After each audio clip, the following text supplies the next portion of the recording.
అబ్బో ఇక్కడ కేజీ చీరలు కొంటే అర కేజీ చీరలు ఫ్రీ అంట. మంగళ్య షాపింగ్ మాల్, కేజీల్లో సేల్, టన్నుల్లో ఆనందం.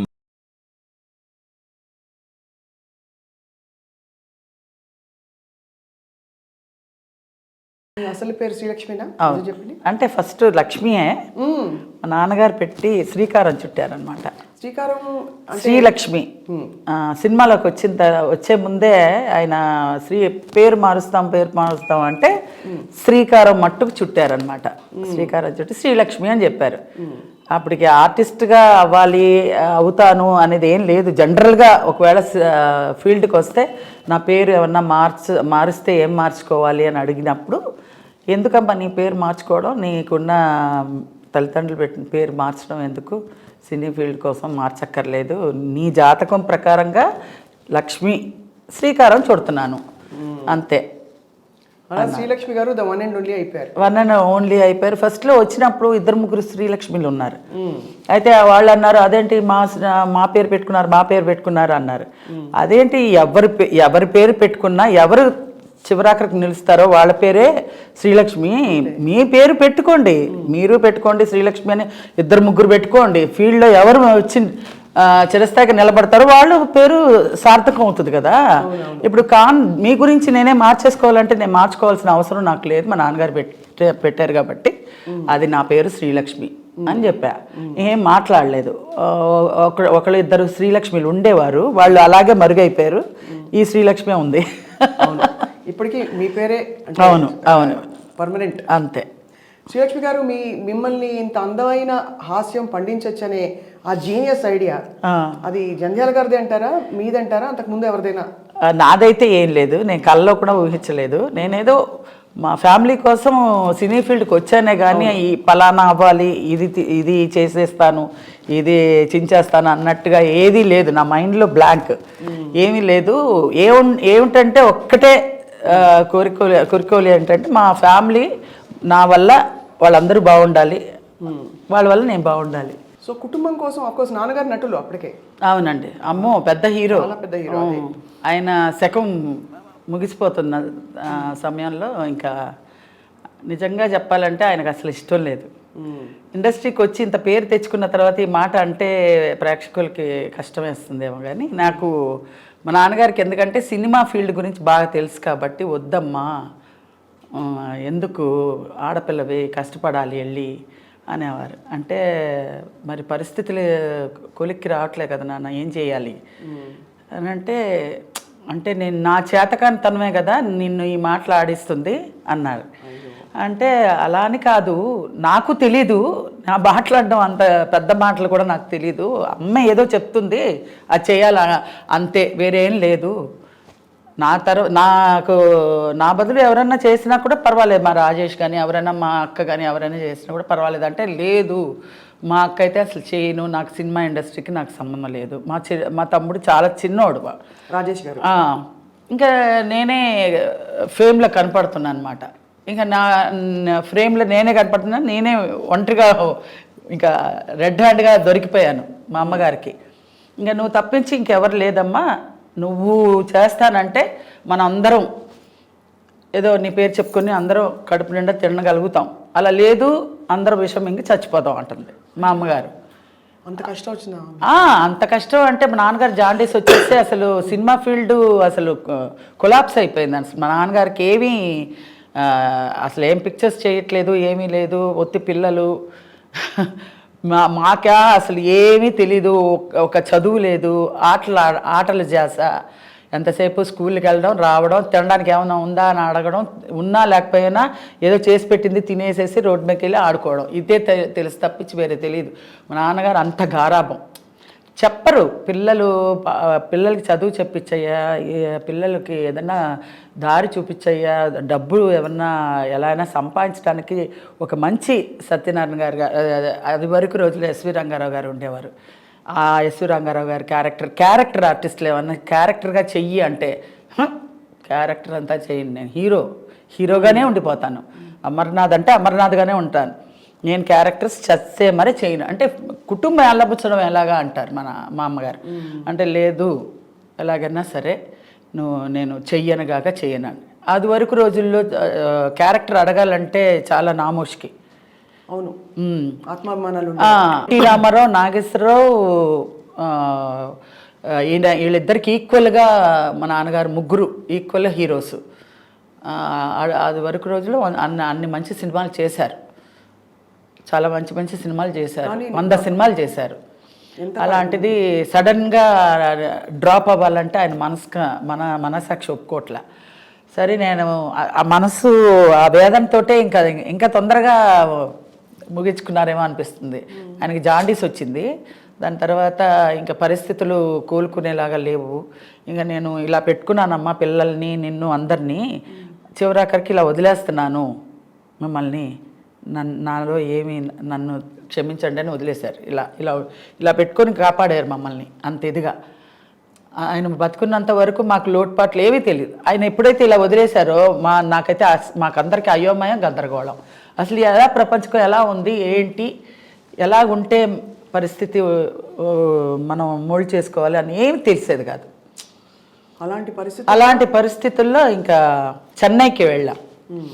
చెన్నైకి వెళ్ళి, కానీ మొదట్లో మీరు కొన్ని పాత్రలు చేసినా మీకు టర్నింగ్ పాయింట్ రెండు జేళ్ల సీత. యాక్చువల్గా వచ్చి నేను విశ్వనాథ్ గారు పిలిపించారు. అదే పిక్చర్కే ఫోటోలు అడుగుతున్నారంటేనే ఈ కథ అంతా వచ్చిందనమాట. సినిమాల్లో చేయకూడదు, చేయడం ఎందుకమ్మా, వద్దు, అది అన్ని ఆర్గ్యుమెంట్స్ అన్నీ జరిగినాయి. ఫొటోసు పంపిస్తే ఆయన ఏమన్నారంటే మూవీ టెస్ట్లు అంటారు కదా, దానికి రమ్మన్నారు. అప్పుడు శంకరాభరణం సినిమా జరుగుతుంది, రైల్వే సీన్ చేస్తున్నారు స్టేషన్లో. రైల్లో మంజు భార్గవ్ గారు కూర్చొని ఏదో డైరెక్షన్ అంతా చెప్తుంటే నేను రాగానే నాది ఒక చిన్న బిట్టు ఆయన ఎక్స్ప్లెయిన్ చేశారు.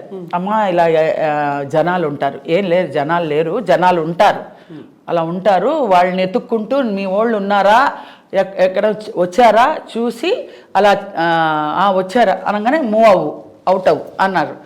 ఏమీ తెలీదు, ఆయన ఎలా చెప్పారో అలా చేసేసాను. ఓకే అనేసారు.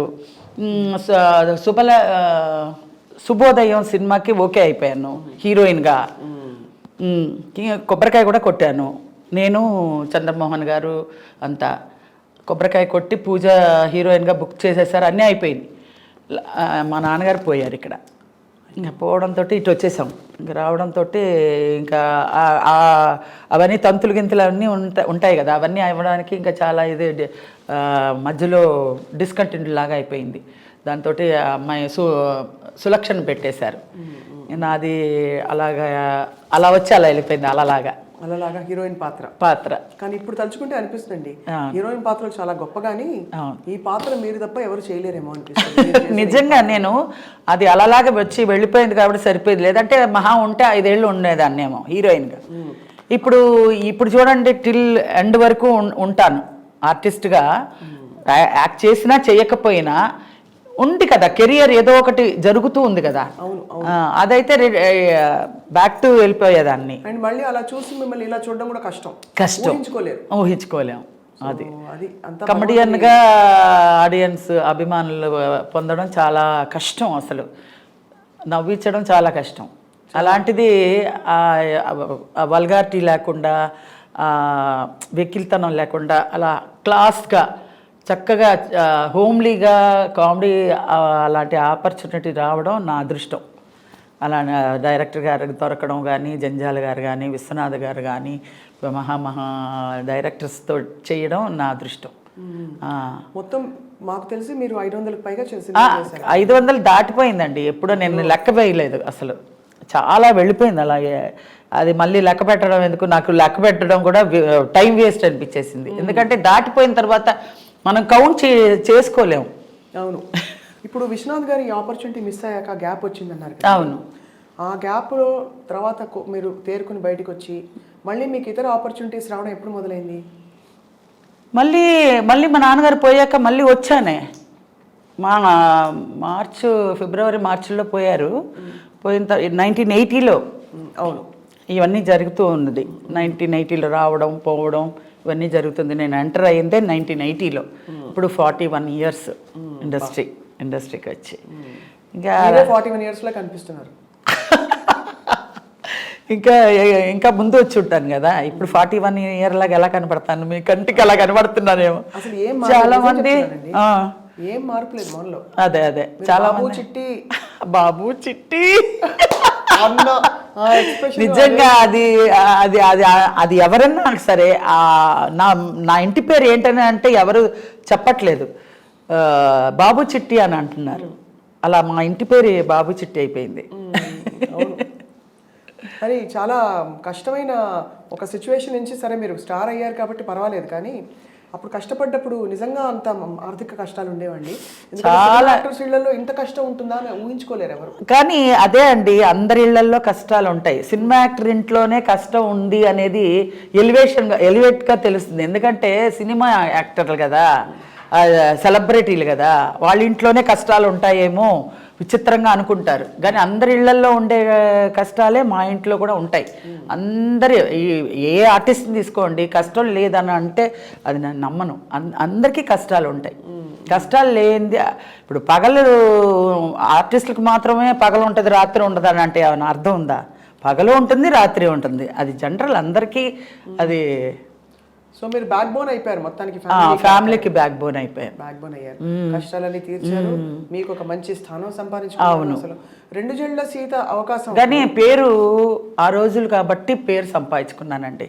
డబ్బు అనేది సంపాదించుకోలేకపోయినా ఆ రోజుల్లో, డబ్బు ఇప్పటికి కూడా అంత గొప్పగా డబ్బు కూడా తెలియదని ఎవరో చెప్పారు. మీకు ఎంత అడగాలో కూడా తెలియదు ఆ రోజుల్లో. ఇవ్వకుండా చెక్కులు బోన్స్ అయినవి కూడా ఎన్నో ఉన్నాయండి. అప్పుడు ఎలా బాధపడతారండి? అది ఎగ్గొట్టేస్తే ఇంకేం చెప్తామండి, ఇంకా చెక్కులు వస్తుందని చూసుకుంటూ ఉంటే అది పోయిందంటే ఇంక అంతే, చల్లని చెక్ అయిపోతుంది కదా. పోనీ కేసులు పెట్టి అవి అవకాశం ఉండదు. 5,000 10,000కి ఏం కేసులు పెడతామండి? ఏం కేసులు పెడతాం? మహా ఇస్తే 5,000 10,000 15,000 20,000 అంతకన్నా గీ పెట్టినా కూడా ఇచ్చేవాళ్ళు కాదు. అన్యాయం అండి. అంటే 3-4 పిక్చర్లు చేసేదాన్ని కాబట్టి, 3-4 పిక్చర్స్ చేస్తా కాబట్టి అలా కవర్ అయిపోయేది అనమాట. మొత్తానికి సిచ్యువేషన్ నుంచి గట్టెక్కారు. ఈ 2 జళ్ల సీత అప్పుడు మీ క్యారెక్టర్ ఎలా డిజైన్ చేశారు జంధ్యాల గారు? అదే సేమ్ ఓల్డే, సేమ్ మాలోకం అంటే అలాగే ఉండేదాన్ని. ఇట్రా అంటే అటే లేదాన్ని, అంటే ఏంటమ్మా అసలు ఇను అంటే వినేదాన్ని కాదు, రెడీ అనేదాన్ని. అసలు మైండ్కి ఎక్కిందా అంటే ఎక్కింది అనేదాన్ని. ఏంటంటే ఏంటండి అనేదాన్ని. అసలు ఏమి అర్థమయ్యేది కాదు, అందరు పొలమని నవ్వేవాళ్ళు అనమాట. ఇదంతా చూసి ఇదేదో బాగానే ఉందనేసి ఆయన పేపర్ మీద రాసేస్తూ ఉన్నాడు. సీన్లు అలా పెరిగిపోయింది. ఫస్ట్ నేను చిన్న క్యారెక్టర్కే వచ్చానండి. 2 జళ్ల సీతలో చిన్న క్యారెక్టర్, ఒక ఎదురిల్లు, అందులో మొగుడు పెళ్ళాలు ఉంటారు, సుత్తివేలు నేను. ఆ ఎదురింట్లో ఒక 4 బాయ్స్, ఒక కుర్రాళ్ళు, వయసుకి వచ్చిన కుర్రాళ్ళు, మంచి కుర్రకార అంటారు కదా ఆ పిల్లలు. ఈ ఇంట్లో ఎవరన్నా వయసు అయిన అమ్మాయిని పెడితే మనం లైన్ వేసుకోవచ్చు కదా అనుకుని మమ్మల్ని ఎలాగైనా ఖాళీ చేయిద్దామని వాళ్ళ ఒక ఇది. సరే అని మమ్మల్ని ప్లాన్ చేసి ఎలాగ వీళ్ళని ఖాళీ చేయించాలి అనే మొగుడికి అనుమానం, చాలా అనుమానం భర్త. సరే ఈ అమ్మాయిని ఏమన్నా ట్రాప్లోకి ఇలా ఉత్తినే డీల్ చేస్తుంటే అతనికి అనుమానం వచ్చి, అమ్మో వీళ్ళ వల్ల నా భార్యను వదిలి సేఫ్టీ లేదని తీసుకొని ఖాళీ చేసుకుని వెళ్ళిపోతాడు అనేసి ఇలాగా గేమ్ ఆడటం మొదలు పెడతారు. గేమ్ ఆడటం మొదలు పెట్టేసరికి అది ఒక సీనే, ఒక సీన్లో బిసాన్ని చుట్టుకుని మేము వెళ్ళిపోవాలి ఆ సీను. అలాంటిది అది డే బై డే అక్కడ జనాలందరూ చూసి నవ్వుతూ ఉన్నారు, బాలే ఉంది అనేసి. ఇప్పుడు అతను చాలా పీక్కి వెళ్ళిపోద్ది అనమాట వీళ్ళ గోల. అతను అంటాడు, చిచ్చి నీకు బుద్ధి రాదే, నువ్వు బయట పో అని మెడపెట్టి గెంటేస్తే, నన్ను గెంటేస్తే వాళ్ళు 4 కుర్రాళ్ళు వచ్చి ఏంటండి అలా అంతా చేయకండి అది ఇది అని అంటే, సరే లోపల తగలడు అని అంటారు. ఆ డైలాగులన్నీ ఉన్నాయండి. లోపల తగలాడు అంటే, చూసారా బాబు మీ వల్ల మా ఆయనతో ఎంత పోట్లాడితో తెచ్చిపెట్టిందో, మళ్ళీ మధ్యాహ్నం ఇంకో కథ చెప్పండి అని చెప్పి మళ్ళీ వెళ్ళిపోతాను. ఇంక వీడికి బుద్ధి రాదు దీనికని దెబ్బ గోడకి గుద్దుకుంటాడనమాట. అది చూసి నవ్వుతూ ఉంటారు జనాలు. సరే రాసేస్తూ ఉన్నారు. నా అదృష్టం అంతే, ఆ సీన్లన్నీ బాగా వచ్చి ఒక సీన్కి టిల్ ఎండ్ క్లైమాక్స్ వరకు నేను ఉండేలాగా వచ్చింది. దాంతో ఆశ్చర్యంగా అవార్డు వేరే వచ్చింది. లక్ష్మి అవార్డు వచ్చింది నీకు అన్నారు. అవార్డంటే ఏంటో అని, ఏదోలేండి వచ్చిందా, సంతోషం ఉండి. అవార్డు అంటే ఏంటి సాధారణ విషయం కాదు. ఫస్ట్ సినిమాకే నీకు అవార్డు వచ్చింది. ఉత్తినే చెప్తున్నారేమో, అది సంతోషపడాలో తెలియట్లేదు, ఏడిపిస్తున్నారో అని అన్నమాట. నిజంగానే చూస్తే అది అవార్డు వచ్చింది. చాలా సంతోషపడ్డాను. ఫస్ట్ పిక్చరే బెస్ట్ కామెడియన్గా అవార్డు వచ్చింది. ఇంకా అక్కడి నుంచి తిరుగు లేకుండా 13 ఏళ్ళు అండి, 13 ఏళ్ళు తిరుగు లేకుండా అలాగా 13 years కమెడియన్, బెస్ట్ కమెడియన్ అలాగా. ఎంఎస్ రెడ్డి గారు అయితే తీసుకోపో, ఏంది నీకే వచ్చింది అది పో. పక్కన చిత్ర గారు మా ఈక్వల్గా మా ఇద్దరికి అన్ని బెస్ట్ కళాసాగర్ అవార్డులు అలా తీసుకున్నారు. చిత్ర గారు అంటే గుర్తొచ్చింది, ఆ క్యారెక్టర్ గుర్తొస్తుంది నాకు. ఏది? రెండ్రేళ్ళారు. అది మంచి సినిమా. అన్నిట్లోనూ ఒక మేనరిజం ఉంటుందండి. నా సినిమాలు ఏమన్నా చూసుకోండి, అన్నిట్లో ఈవెన్ విశ్వనాథ్ గారు కూడా సూత్రధారుల్లో 30 రోజుల్లో అన్ని భాషలు నేర్చుకునేది. ఏంటి కమీకరు అది. తర్వాత స్వర్ణకమలంలో ఇలాగా హారతలు ఇచ్చేది. తర్వాత ఇంకొక వజ్రంలోనే అందులోనూ ఆయన సినిమా 3-4 సినిమాలు చేశా. అందులో అన్ని బూతులు తిట్లు అనమాట.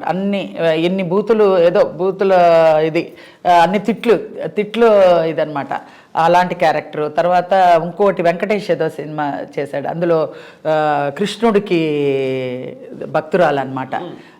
అది శుభ సంకల్పం. ఇలా 4-5 సినిమాలు చేశాను ఆయనది. అదొక అదృష్టం విశ్వనాథ్ గారితో చేయడం. మీ మేనరిజమ్స్ కూడా ముందే వాళ్ళు డిజైన్ చేసి పిలిచేసేవాళ్ళు. ఒక్కసారి బాబు చిట్టి చెప్పరా ప్లీజ్ మా కోసం. శ్రీలక్ష్మి గారు మీరంటే నాకు చాలా ఇష్టం. ఏమన్నావమ్మా? శ్రీలక్ష్మి నువ్వంటే నాకు చాలా ఇష్టం అన్నావా? బాబు చిట్టి అది ట్రెండ్ ప్రకారంగానే బాగా వచ్చేదండి, అది మామూలుగా కాదు. అది అప్పుడు ఆ ఎక్స్ప్రెషన్ ఫస్ట్ మోల్డ్ చేసి అది ఆ సాంగ్ అది వేసే మ్యూజిక్ వేస్తారు కదా, అదేంటి అది టంగ్ అని అది వచ్చి మన కోటి గారు ఆయన ఒకసారి ఎయిర్పోర్ట్లో చెప్పారు, అమ్మా ఈ దీనికోసం ఆ ట్యూనింగ్ కట్టమన్నాడు, ఆ మ్యూజిక్ పెడతాను, ఆ మ్యూజిక్ అమ్మాయి బాబు చిట్టి అనగానే ఆ మ్యూజిక్ పలుకుతుంది, అది అది అది వచ్చేసి ఆయన అన్నాడు దానికి కంపోజ్ చేయండి, ఆ మ్యూజిక్ కంపోజ్ చేసి అది పెట్టారనమాట. అది నలందానా నలందానా అది అని ఒక పాట వస్తుంది కదా, ఆ పాట మ్యూజిక్ ఇందులో కంపోజ్ చేసి అది పెట్టారంట ఆ మ్యూజిక్. నీకు మ్యూజిక్ ఊరికే రాలేదమ్మా, ఆ బాబు చిట్టి తర్వాత వచ్చే ఇది ఉందే అది మేము అన్ని తిప్పలు బట్టి పెట్టాము మీకు అని అన్నారు ఆయన ఒకసారి ఎయిర్పోర్ట్లో. అబ్బో చాలా సంతోషం అండి అన్న. అప్పుడులో అంత మైన్యూట్గా ఇది చేసేవాళ్ళు. అవును, అప్పటికి ఇప్పటికీ అంటే ఇప్పుడు బాగుందో బాగాలేదు నేను చెప్పేంత కాదు, కానీ అప్పట్లో చాలా డీటెయిల్డ్గా తీసేవాళ్ళు. నేను అసలు కామెడీ అంటే ఆ సీన్ అంటే ఆ డైలాగులు అంటే మనం ఓన్గా మాట్లాడడానికి చేయడానికి ఏం ఉండేది కాదు. వాళ్ళు చెప్పింది చెప్పినట్టుగా మనం ప్రజెంట్ చేయగలిగితే మనం అదే చాలు, అన్ని మార్కులు తీసుకోవచ్చు. మామూలుగా అంతకు ముందు తరం కామెడీ హాస్య నటీమణులు అందరూ, రమాప్రభ గారు, గిరిజ గారు అందరూ వాళ్ళు ఏంటంటే కొంచెం తెలివిగా కనిపిస్తూ కామెడీ పండేది. మీరేమో మామూలు ఏమి కామెడీ అని చెప్పకుండా అదే అదే అది అదే భగవంతుడు చెప్తాడు కదా, పరిస్థితుల ప్రభావాన్ని బట్టి ఆయన లీలలే అనుకోవాలి. ఏదో మా కుటుంబం వెళ్ళబుచ్చాలంటే నేను నిలబడ్డానికి ఏదో ఒకటి ఆయన లీల చూపించాలి కదా, అది నిదర్శనం నేనే. ఆ నిదర్శనం భగవంతుడు ఈ అమ్మాయిని తీర్చిదిద్దాడు ఈ విధంగా వాళ్ళ కుటుంబ భారానికి అనే నిదర్శనం నేనే.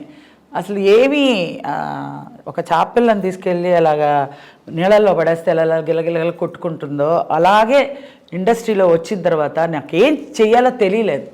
కానీ నా అదృష్టం ఏంటంటే మంచి మంచి డైరెక్టర్స్ చేతిలో పడ్డా, మంచి క్యారెక్టర్స్ వచ్చినాయి, మంచి ప్రొడ్యూసర్సు, మంచి డైరెక్టర్సు, మంచి ఇది స్క్రిప్ట్స్ అన్నీ మంచి వచ్చాయి. శ్రీలక్ష్మి గారు, నాన్నగారు మీరు అసలు ఇండస్ట్రీకి రాకూడదని కంగారు పడేవారు, ఆడపిల్ల కష్టపడతాం నాకు తెలుసు ఎలా ఉంటుందని. ఆయన అన్నట్టుగా మీరు అలాంటి కష్టాలు కొంచెం కొంచెం చూసారా? అంటే ఆడపిల్ల కాబట్టి అసలు అదృష్టం లేదండి. మా అమ్మగారు కొంచెం ఒక బ్యాక్ బోన్ లాగా నుంచొని నన్ను నడిపించింది. ఏంటంటే మా అమ్మగారు ప్రొడ్యూసర్ భార్య హీరో భార్య అమర్నాథ్ గారు అంటే ఒక భయం. అమర్నాథ్ గారు భార్య అంటే ఒక భయభక్తులతో ఉండేవారు. మా అమ్మగారు అంటే భయం వేసేది. అందుకని మా అమ్మగారు ఏంట్రా దాంతో ఓ ఎక్సకాలుగా ఇచ్చేద్దాం అనుకుంటున్నావా, ఒకసారి అగ్రిమెంట్ చేస్తాను, ఆ అమ్మాయికి అగ్రిమెంట్ చేయాలి అని అంటే ఏంటి పిల్లి మెడలో గంట కట్టాలని, పిల్లి మెడలో గంట కట్టాలి అగ్రిమెంట్ చేయడం. ఇలాంటి ఆశాలన్నీ నీ దగ్గర పెట్టుకో, మా అమ్మాయి దగ్గర ప్రయోగించకు, నాకు తెలుసు ఆ అమ్మాయి ఎంతవరకు తీసుకొస్తాయి, ఎంతవరకు చేయాలి, ఏం చేయాలి అనేది మాకు తెలుసు, నువ్వు నేర్పించి మేము రావాలనే అవసరం లేదు. పెద్ద పెద్ద డైరెక్టర్లు ఎవరో ఒకటి అరా అప్పుడులో వచ్చారు, వచ్చి ఇలాగ మేము అంటే ఒకళ్ళు ఉంటారు కదా, ఏమంటారు వాళ్ళు, ప్రమోటర్స్ లాగా ఉండి చేయిస్తారు, పిఆర్ఓ లాగా. వాళ్ళు మేము ఇంప్రూవ్ చేస్తామమ్మా, అగ్రిమెంట్ వేయండి, 3 ఏళ్ళ వరకు మా కస్టడీలోనే ఉండాలి, మేము తెచ్చిన సినిమాలే చెయ్యాలి, అలా అంతా అడిగేవాళ్ళు. అంటే మా అమ్మగారు దానికి అంతా ఆస్కారం ఇవ్వలేదన్నమాట. సో అమ్మ చూసుకున్నారు అయితే, అది పర్వాలేదు.